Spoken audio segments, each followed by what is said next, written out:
Alors que nous sommes debout, nous allons ouvrir nos Bibles dans le livre des Proverbes. Nous serons au chapitre 23.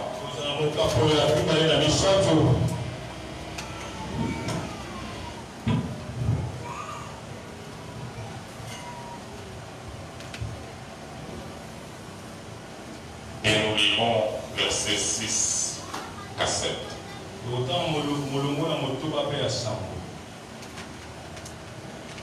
Ne mange pas le pain de celui dont le regard est malveillant et ne convoite pas ses friandises, car il est comme les pensées de son âme.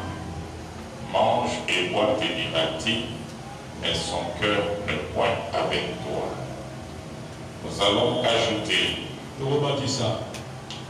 toujours dans le livre de Psaume, ou plutôt de Proverbes, cette fois-là au chapitre 4, verset 23.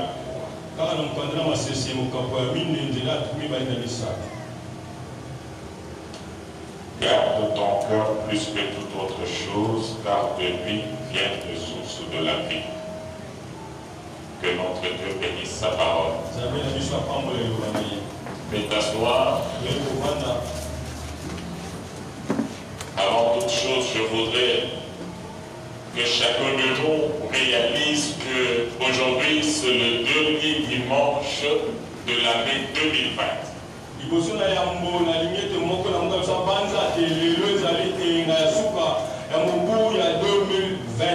Ce qui revient à dire que Dieu t'a gardé. Dieu t'a protégé. Tu as rencontré beaucoup de réalités pendant cette année 2020. Tu as rencontré beaucoup de défis pendant cette année 2020. Mais tu n'es pas mort. Dieu t'a gardé. Dieu t'a protégé. Même s'il n'a pas résolu tous les problèmes de ta vie. Mais le plus beau cadeau qu'il t'a donné, c'est le souffle de vie. C'est pourquoi avant de commencer ce message, je voudrais que nous puissions lui manifester notre gratitude.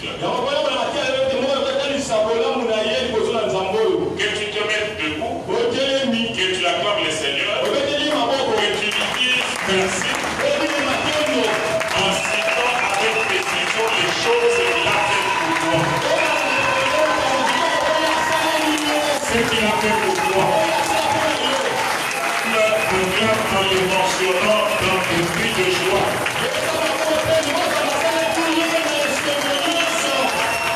Bien béni, bien délivré, bien protégé, bien donné le travail, bien donné le mariage, bien donné les enfants, bien protégé les mamans pendant l'accouchement, bien gardé nos enfants quand ils allaient à l'école seuls, il les a protégés contre les accidents. Nous-mêmes, chaque jour on allait au travail. Nous-mêmes, on utilisait beaucoup de moyens de transport. Il y en a qui ont emprunté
sorte de maladie. Le nom qui vous protège. Le nom qui donne la victoire devant les forces du diable. Le nom qui nous donne des solutions. Le nom qui nous donne la sagesse et l'intelligence à l'école. Le nom qui donne la stabilité dans nos mariages, dans nos foyers.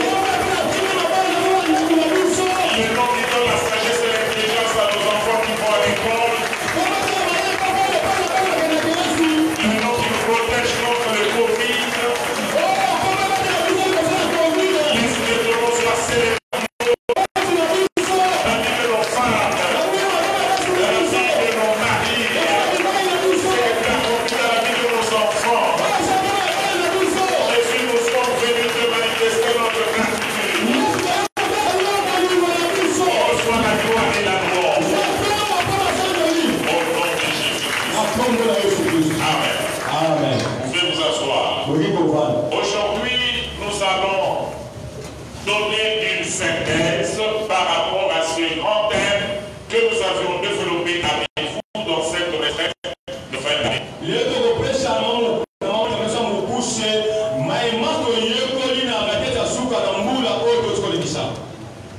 Pendant cette retraite, nous avions eu comme thème garde ton cœur plus que toute autre chose. Et nous avions démontré que pour Dieu, l'homme est tripartite. Corps, âme, esprit. Mais parmi ces trois parties du corps, Dieu nous dit que c'est l'âme qui a une grande importance.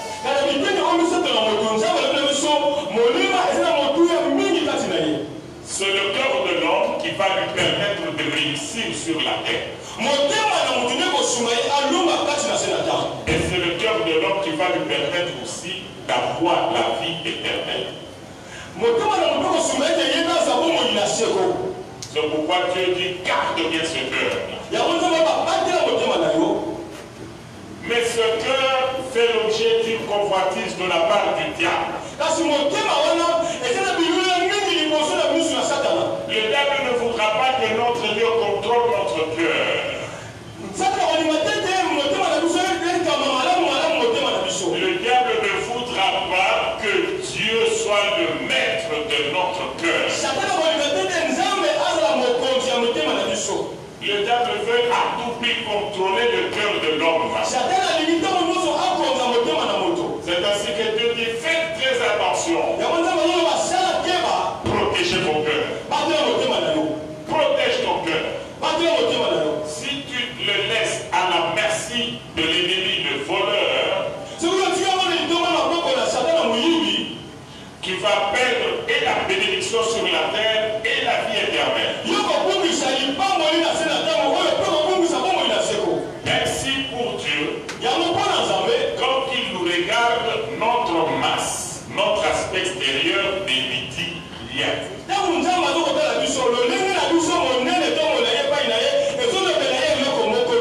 Dieu nous regarde, même ce que nous posons comme acte, ça ne lui dit rien.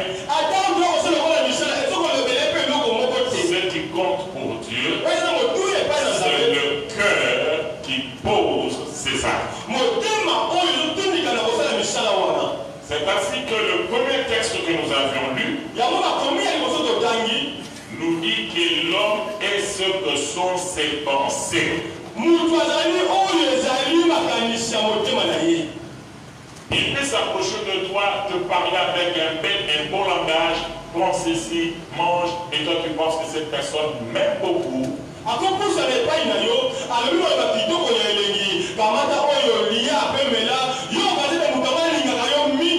Alors que son cœur n'est pas avec toi.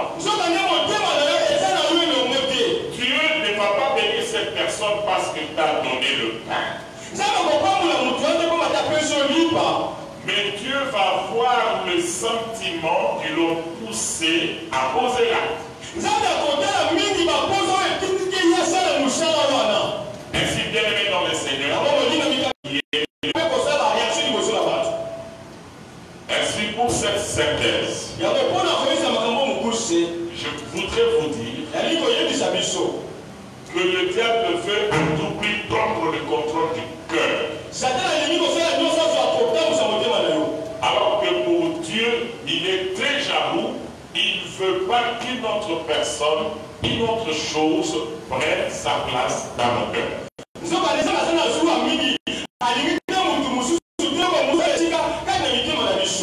Et il nous a appris ceci. Pour que je puisse répondre à vos prières, moi j'examine le cœur qui prie. J'examine qu'est-ce qui loge dans le cœur de cette personne. Quelles sont les motivations de sa prière. Comment il dirige son cœur. Et c'est sur ce verset que je vais beaucoup m'appuyer dans cette conclusion. Cela se trouve dans Jérémie 17, Jérémie chapitre 17, verset 10. C'est là où je vais beaucoup m'appesantir. Toi, tu vas lire en français. Et moi, je vais interpréter en lingala parce que je voudrais que chacun comprenne le sens de ce verset. Jérémie 17, verset 10. Malé. Moi, l'Éternel, j'éprouve le cœur. Naïe ensemble. Naki par extérieur, t'es au bino bosalaka. Pour battre mon abino. Naïe m'a impression la qualité. Oui, il faut la battre qui t'abbat au bino connaisseur en Christ. On a dit cravate bien, on a dit chemise bien, ceinture. On fonçait bien, tant qu'on va te battre, il va bon. Non.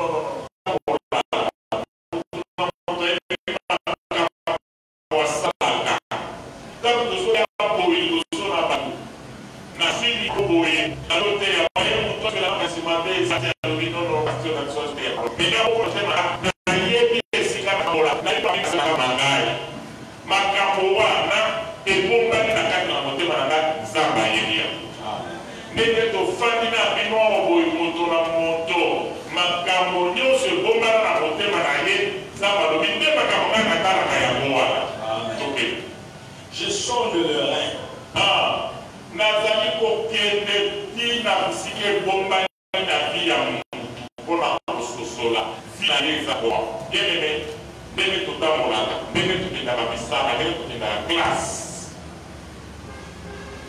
Parfois, papa va potier, va éviter, pour nous ça, la cata pour la cantine. Ok, la ça va campus, papa va éviter. Mais mon ban, dans mon sous, dans mon yobi maca, papa va sur le cabinet la campon, yobi maca, la bande, tant sous moi, c'est va éviter. Moi, c'est bel au cola. Parce que vous ça la bombe de Nanzela, pour me montrer que vous êtes clair.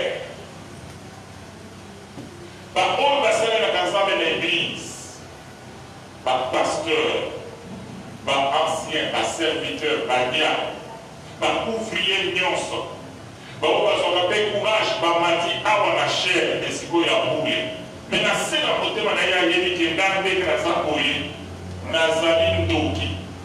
Ndenge nazaboye nazala kisi na ngai ndenge nazaboyibi ndenge nazaboye nazali impudique akabola ebo ndenge nazaboye nasopaseli to nasopisama na batuzeli mais nasala tu makambo na ngai ya mabe ebombana eyebaka te mpe na mati mpe likolo ya chere nazo mpe koservir nzambe mpona bato bakobetelanga maboko olobi no paster richard motu na nzambe.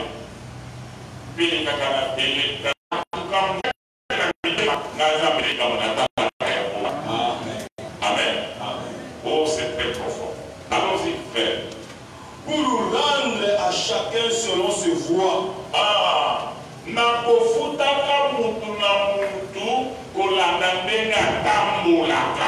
Amen. otambolaka ndenge nini otambolaka na lokuta bamiselaka bato bazolala soki mutu bozala ye na pene omoni abandi kolala dese oyekoka lipango ekolala otambolaka ndenge nini otambolaka wana esika wana okendaka wana même soki bato bayebi yo te badécouvrir te même soki bao bayebi yo bamoni te me nzambe amoni. Papa bandela mo lisusu pour faire comment? Pour rendre à chacun selon se voix. Ngai naza wana mpona kopesaka mutu na mutu mbano ya etamboli na ye.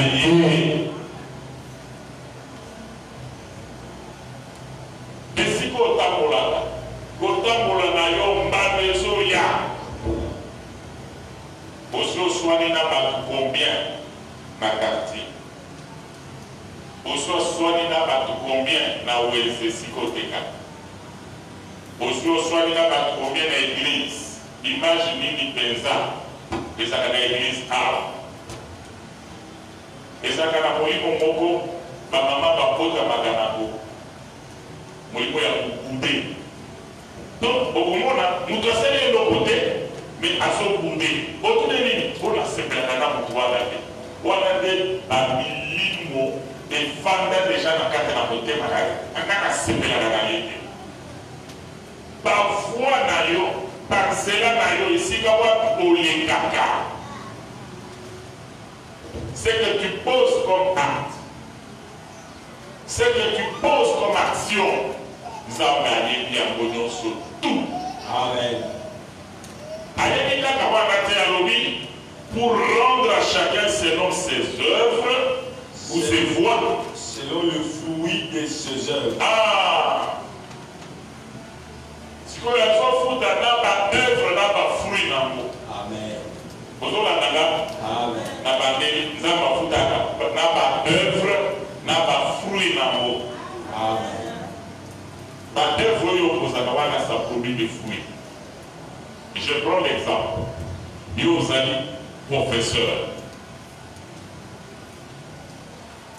ozwi ochargé chef de classe ambela yo bajeune fille ya kitoko obima na bango kopesa bango kwa voi na yo ezali voi ya impudicité. Sikoyo conséquence fruit ya œuvre na yo ezali c'est que cet acte va porter comme atteinte dans la vie de cette jeune fille là. Amen. Résultat nango lokola komi impudique akokotue na vie wana mpe avenir na ye ekoki kobeba conséquence wana bato bakovivre yango eza baparent oyo baboti ye. Donc ce sont les résultats qui vont rester sur la terre pendant longtemps. Et c'est très difficile yo longwa sikoyo okende koluka mwana mwasi wana po bongisa vie na ye. Tu risques d'avoir une malédiction pour toute ta vie et pour ta génération. Est-ce que vous êtes là? C'est le résultat ou le fruit des œuvres. Opesi mwana bakuzeli oke kolongola na ye après azwi complication peye compliqué dans l'avenir abota ekomi sikoyo pasi ya famille mobimba yo mwana mobali ta mosusu mpe kobala kote mosusu mpe kobota kote mosusu problème eza te mais Dieu va te payer par rapport au fruit de tes œuvres. Kwani bozolo ba mente bosiliki Dieu rend à chacun de nous selon sa marche,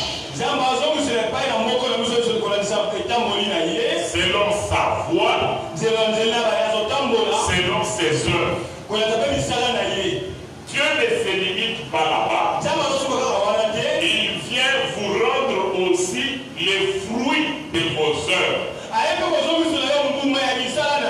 Si par tes œuvres tu as détruit la vie des autres, tu vas manger le fruit.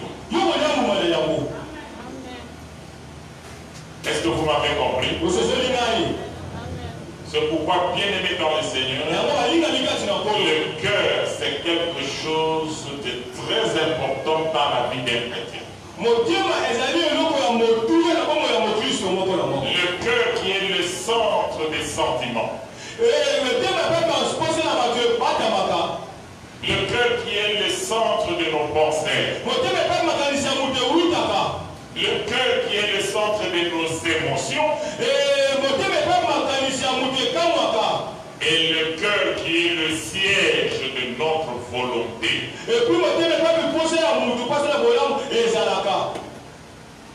C'est-à-dire pour poser un acte, ça vous vient à l'esprit. L'esprit vous vient à l'âme, au cœur. Le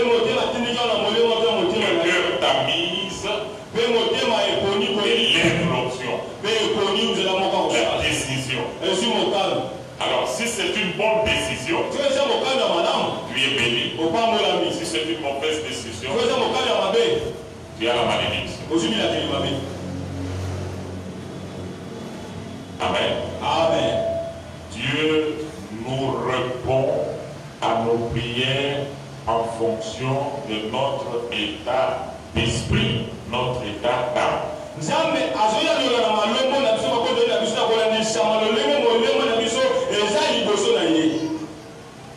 Mais il se réserve le droit du temps d'exécution de sa sentence.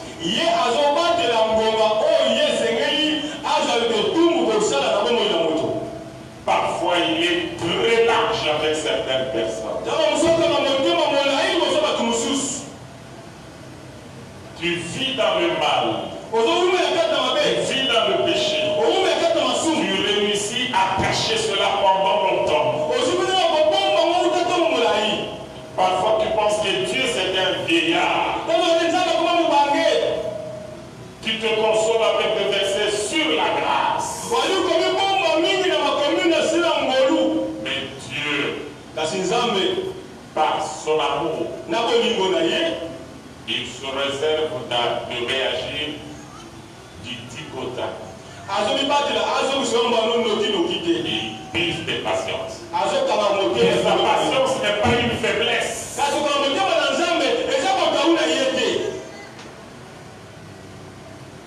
Dieu veut que chacun de nous ait un cœur qui lui plaît. Un cœur qui plaît à Dieu a 3 caractéristiques.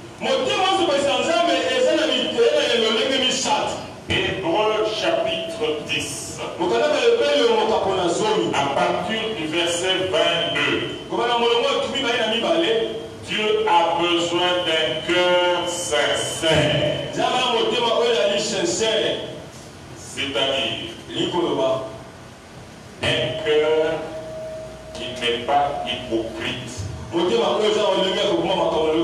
Car l'hypocrisie, c'est la caractéristique principale des sorciers.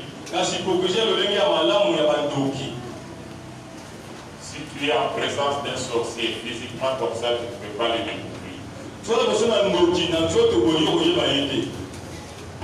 Tu as besoin que vous puissiez être sincère.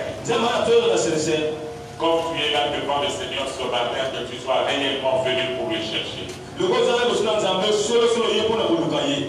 Sois convaincu que Dieu va te répondre car il dit dans sa parole. Vous me chercherez et vous me trouverez si vous me cherchez de tout votre cœur.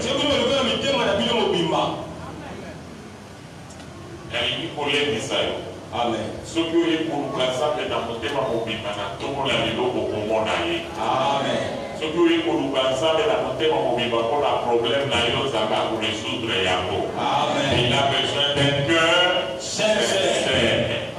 Amen. Mais si tu n'es pas sincère, s'il y a des choses que tu camoufles, s'il y a des choses que tu caches, s'il y a des choses que tu ne veux pas abandonner, Dieu le sait. Deuxième caractéristique, un cœur plein de foi. Quand on vient devant le Seigneur pour prier, on ne vient pas essayer pour voir s'il peut agir. Mais sois rempli de foi. Et ce matin est ton jour. Chaque fois que tu te présentes devant Dieu pour prier, sois convaincu que c'est un nouveau jour avec des nouvelles grâces, avec des nouvelles faveurs de la part de Dieu. Peut-être hier tu as prié, tu as jeûné, tu n'as rien vu. Mais quand un nouveau jour arrive, sa bonté, sa miséricorde se renouvelle. Comme sa bonté, sa grâce se renouvelle, c'est qu'aujourd'hui tu peux vivre quelque chose que tu n'as jamais vécu. Un cœur plein de foi. 3. Un cœur purifié d'une mauvaise conscience. Ça veut dire quoi? Notre conscience capte tout ce que nous avions été et ce que nous avions fait dans la vie depuis notre enfance jusqu'à ce jour.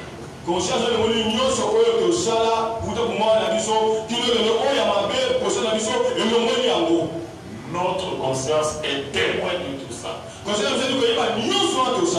Tu peux tromper tout le monde, mais tu ne tromperas pas ta conscience. Alors maintenant, ayant la conscience qu'on est pécheur, ayant la conscience qu'on a marché en dehors de la volonté de Dieu, mais tu viens devant Dieu avec une conscience surchargée et tu ne veux pas décharger ta conscience, c'est ruiner sa vie. La conscience de tout Dieu et la conscience de tout la musique dans Zambé, pour y bosser dans Zambé, au moment du Bikouma, nous sauter, à nous combattre les mots, laisse-moi te dire, mon frère, ma soeur, un péché non confessé, même si cela a fait 10 ans, il ne se changera pas d'un péché vers une valeur. Le péché reste péché jusqu'au jour où tu prendras le courage de le confesser, de l'abandonner.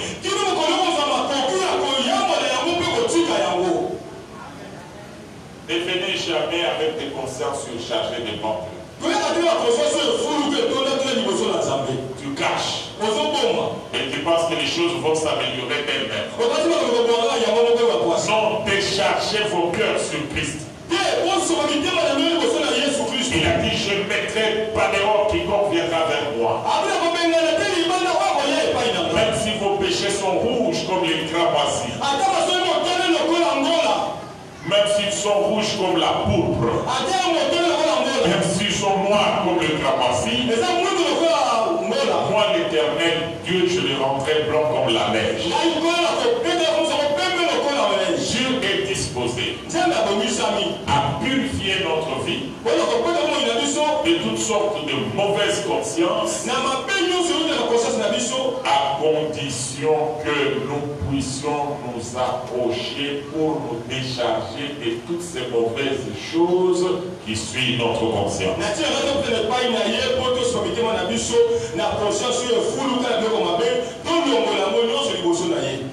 Dieu nous répond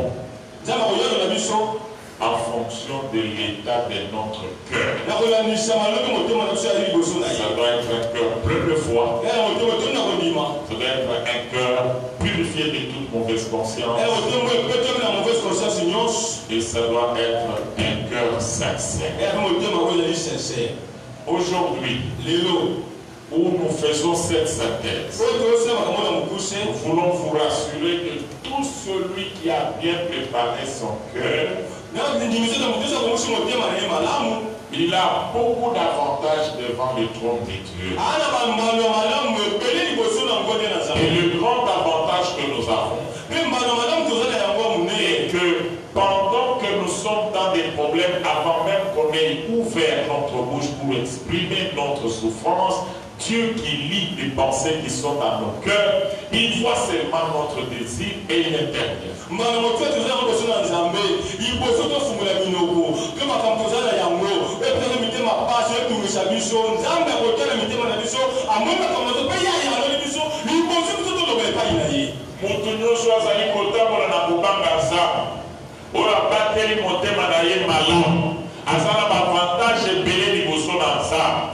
Avantage à liboso au bandi na kolela te liboso na zambe na prière. Au bandi na ko fobola ko côté pour na koloba.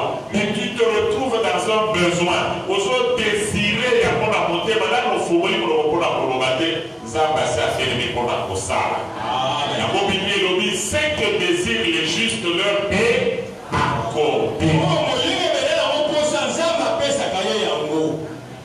Et David a expérimenté cela. Il a dit, dans ma vie, moi David, je viens de faire une expérience extraordinaire.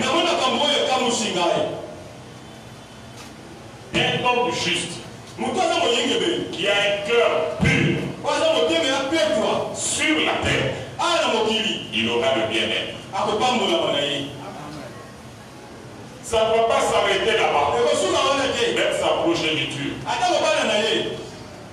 seront bénis.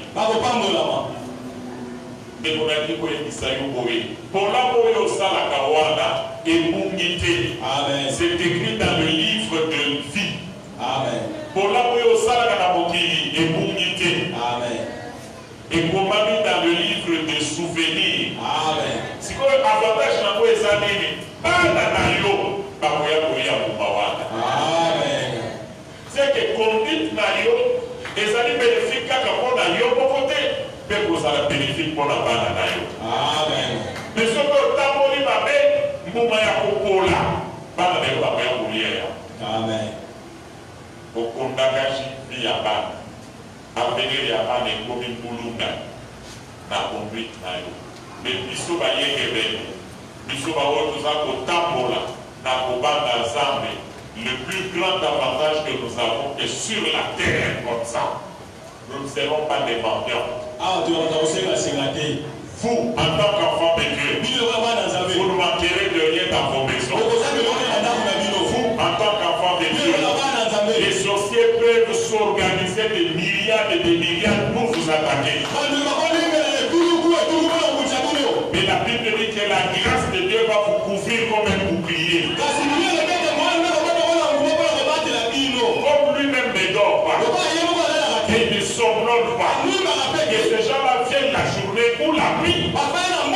Ils trouveront le bouclier. Parce que le seul fait que votre cœur est agréé par Dieu, les caméras du ciel sont sur vous. Et les oreilles de Dieu sont sur vous. Je voudrais réveiller ta conscience. Partout tu marches, partout tu passes, comme tu as fait l'effort d'avoir un cœur pur, un cœur juste, les caméras du ciel sont braquées sur toi. Même si tu ne sens pas la présence de Dieu d'une manière physique, je viens te rassurer que Dieu est avec toi. Dans cet angle ce matin, Dieu est là.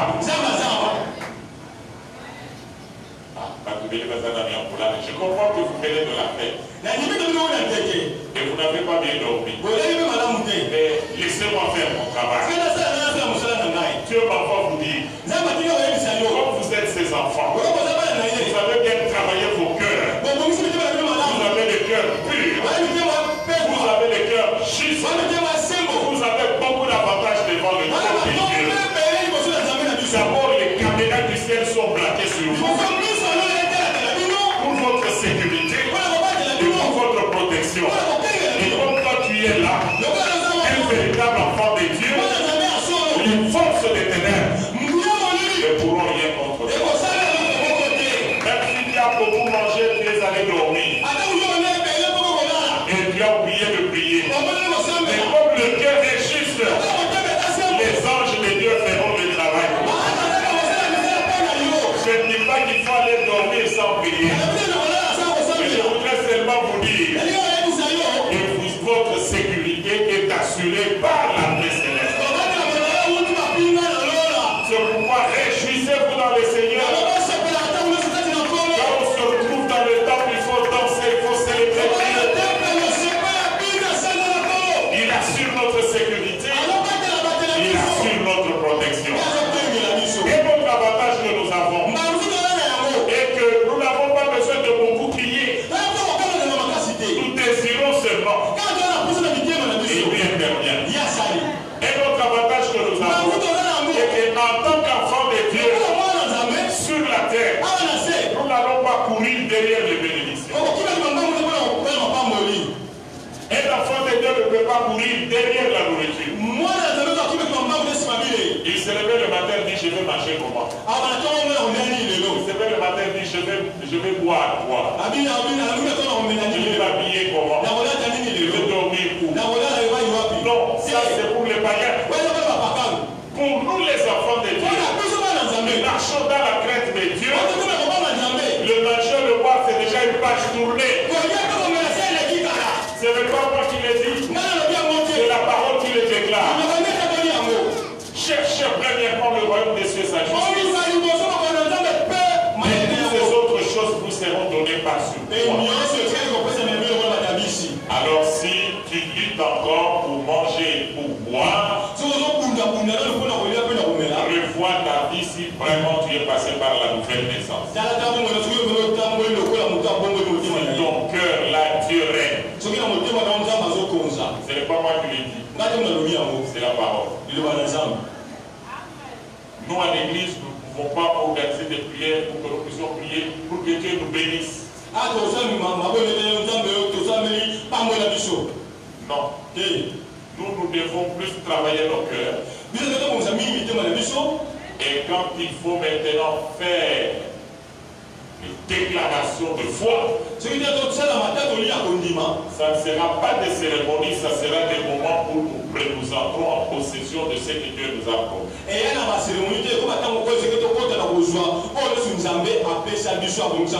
Nous devons sortir des illusions et vivre la parole. Nous devons sortir des paroles positives et vivre l'accomplissement des promesses.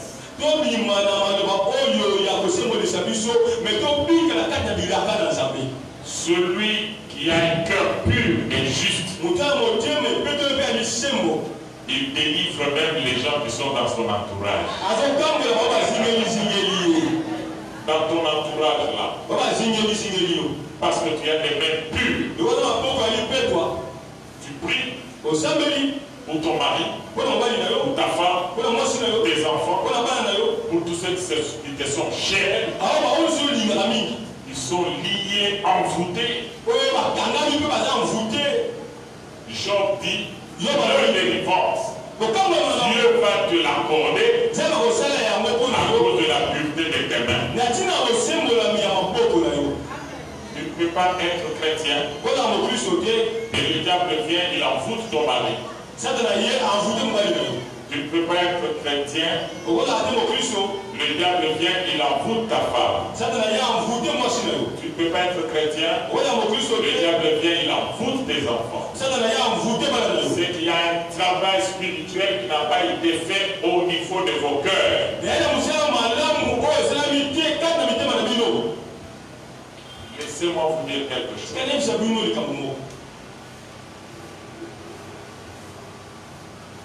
Nous vivons dans un monde qui est géré par le principe des semences.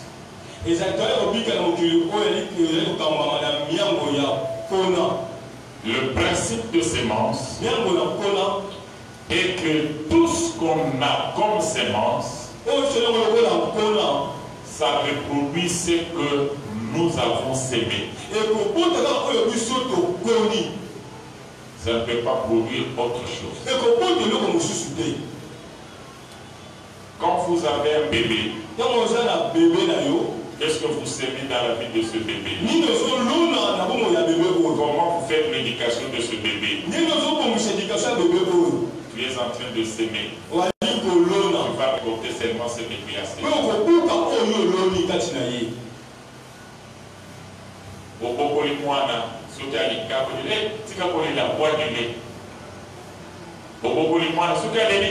2000 francs.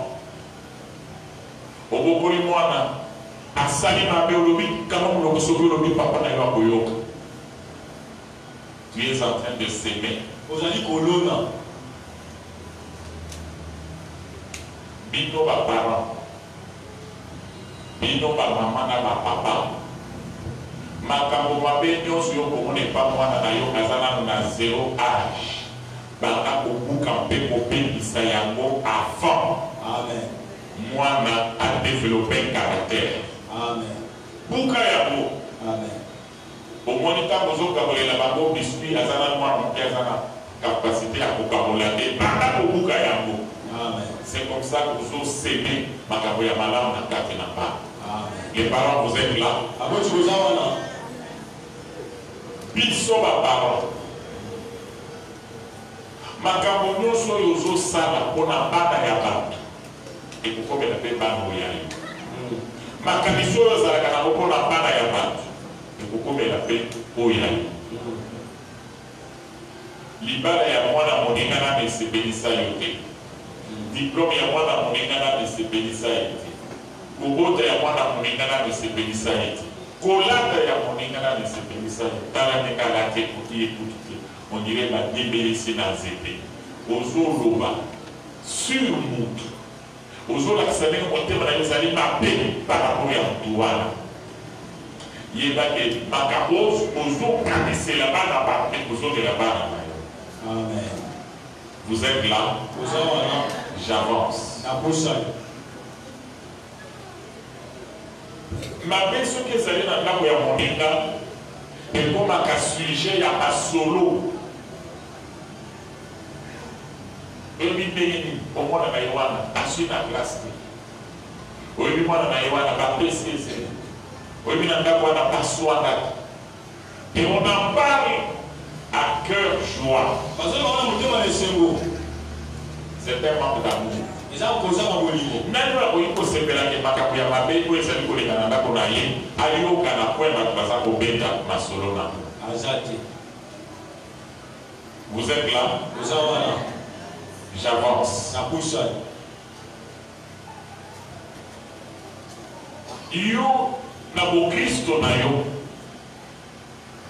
Et si quelqu'un sur les gars, au lieu que tu parles de Makapuaza, mais au sujet de nos Zagane, Masolo Yabat.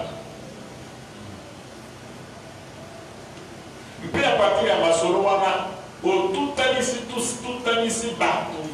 tout, Foula n'a pas qu'à la balonissa, la sous tempo que n'a pas le babou, qui n'a pas le babou. Et après, aux yeux de son ensemble, aux ensemble, mais aux endoqués. Nous vivons dans un monde qui fonctionne avec le principe de la sémence. Au tout cas, si tout ça est parti de tout, la sévère qui va t'attendre, moi, si papa au kilo, ma camoué n'est pas boyé, qui n'est pas boyé. Au tout cas, si tout est ici, au créer qui va mon maricin, tu vas au Canada, tu vas entre-temps, mon frère, ma soeur, arrange ton cœur. Si vous voulez que dans notre église, nous puissions vivre des témoignages chaque jour, que chacun de nous gère son cœur comme un trésor.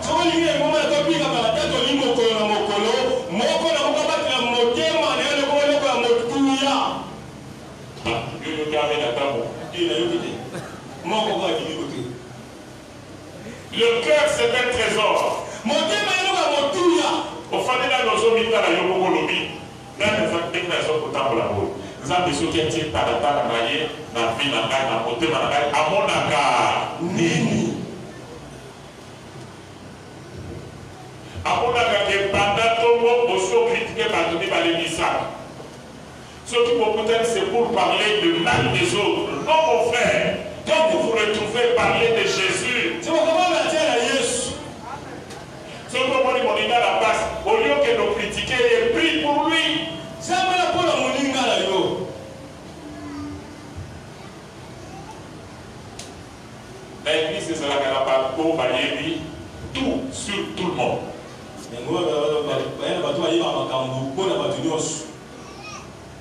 Quand on va faire les l'église, ils sont en train de partager la parole.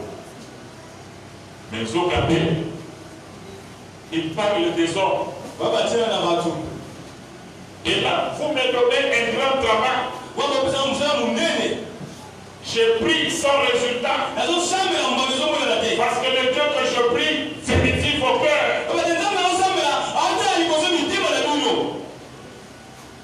Vous me compliquez la tâche, je suis déjà vieux.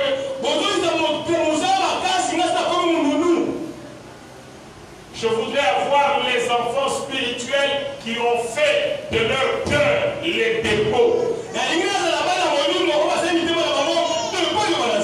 Dépôts de la parole. Et quand ils se mettent debout pour prier, c'est le ciel qui s'ouvre. Amen. Amen. Cette année qui va commencer 2021, j'ai besoin des hommes et des femmes qui ont de cœur bien pur et juste. Et qui vont se lancer avec moi dans l'action pour que le ministère que Dieu nous a donné puisse rayonner.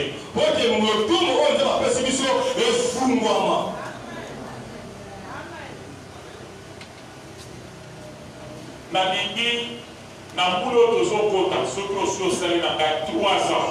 Amen. Au mois, dans l'étape, il y a un bébé spirituel, au bazar pour se plaindre, au église ou au nabo. Au zalaka, au baboté, les mananga et l'ongo, pour que tout ça les ensemble et tout ça.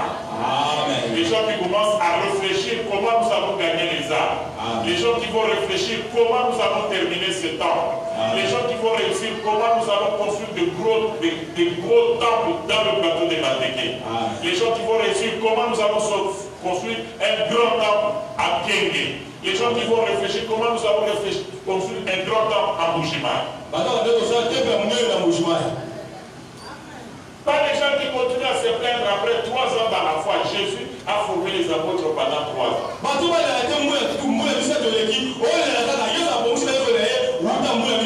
Vous savez pourquoi vous vous plaignez? Parce que Jésus n'a pas encore pris le contrôle de vos cœurs. Ce qui Jésus a dit, contrôle à monter Manayo, au pouvoir d'avoir souci, il y a mon salam. Amen. Au pouvoir ministère, il y a Bisso. Papa Lobi, faut te sa malam. Amen. N'a pas ça la mine pour être sa malam pété. Amen. N'a pas ça pour soutenir papa, pour être pour ça la salam. Voilà le cœur de Dieu cherche en 2021. Dieu n'a pas besoin de gens qui continuent à se plaindre. Ou qui travaillent quand on les sensibilise. Les gens qui se plaignent, j'étais malade, on n'est pas venu me voir, j'étais là-bas, on n'est pas venu. Non, bien aimé dans le Seigneur, vous devez savoir que même vous, il vous est arrivé peut-être d'autres fois où tu as manqué à rendre visite à X ou Y. Cela ne veut pas dire que ce X ou Y doit quitter son Dieu parce que toi tu n'es pas venu. Si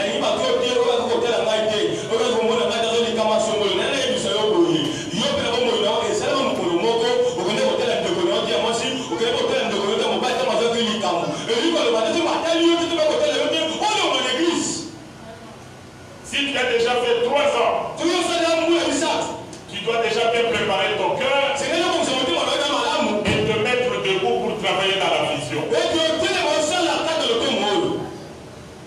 Parce que ta bénédiction dépendra de ta contribution dans la vision. Ah, les lots des eaux qu'on t'attendait pour fêter. Mais ce que je suis en train de vous dire, c'est une révélation. Amen. Est-ce que vous êtes là? Votre bénédiction en 2021. dépendra de ce que vous ferez pour l'avancement du ministère. Et le but de ce ministère, c'est de gagner le plus grand nombre possible de gens qui sont encore perdus.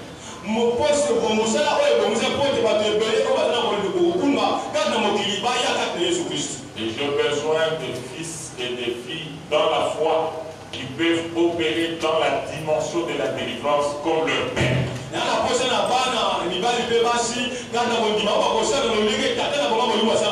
Ainsi en 2021, nous tous nous devons opérer comme notre père.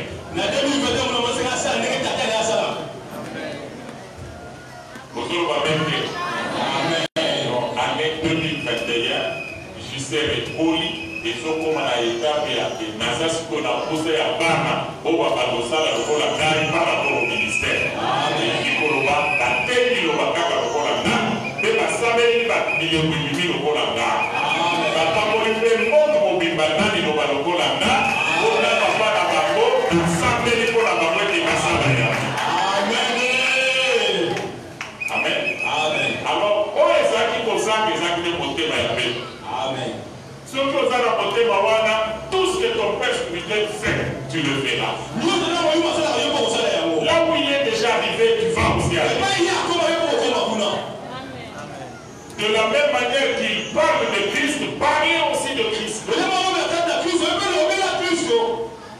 Et vous verrez que vous ne courrirez pas derrière les bénédictions.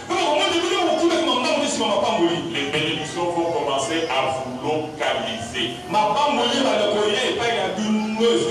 Alléluia. Amen. Mon frère, si tu pries beaucoup, tu vois moins de résultats rentrer dans ton cœur. C'est que tu as encore un dormeur. Je vois un frère là qui dort beaucoup. Après, il va dire que j'étais à l'église, on a prêché. Tu n'as rien entendu. Ta vie restera la même. Voilà. Même si on a la famille, la misala violence na bozoko ba awa fongola miso na mpo oyoka parole te fongola yo car la Bible déclare vous connaîtrez la vérité et la vérité vous affranchira.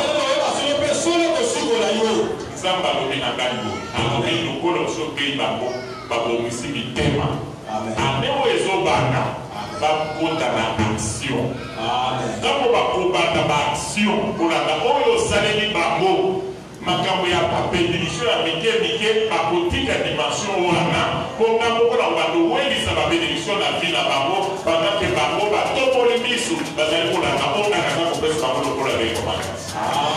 Est-ce que vous avez compris?